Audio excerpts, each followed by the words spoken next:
Hey guys, কেমন আছো সবাই? আশা করি তোমরা সবাই ভালো আছো। আজকে আবার একটা নতুন মুভির আপডেট নিয়ে চলে এলাম।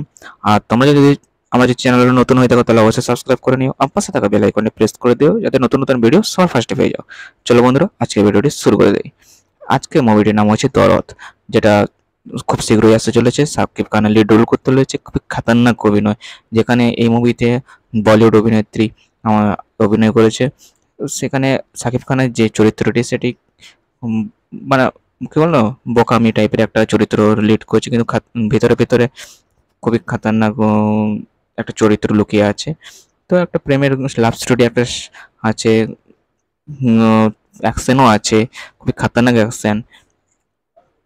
মানে মানুষ কি বলো, এই বোকা টাইপের ছেলে টেলে যেরকম হয়ে থাকে সেই অভিনয়টা সাকিব খান করতে চলেছে, আমাদের সামনে প্রেজেন্ট করেছে। কিন্তু একটা টুইস্টে ভরা পুরো গল্পটা। এখনো যারা ট্রেলারটি এখনই তারা অবশ্যই গিয়ে দেখে আসো এবং কমেন্ট করে আমাদেরকে জানিও কেমন লাগলো। এইটুকু আপডেট দেওয়ার জন্য তোমাদের কাছে এই ভিডিওটি নিয়ে এসেছিলাম। আশা করি ভালো লেগেছে। আর খুব শীঘ্রই আসছে তোমাদের নিকটবর্তী সিনেমা হলে। দেখা হচ্ছে পরের ভিডিওতে। বাই। আসছে Dorod, must watch this movie. By.